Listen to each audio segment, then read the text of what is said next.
ఏడేడు జన్మాల బంధాలతో ఈనాడు నీ ఏడు పండించనా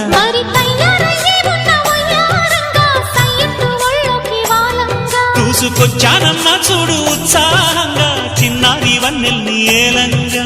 ప్రతిక్షణం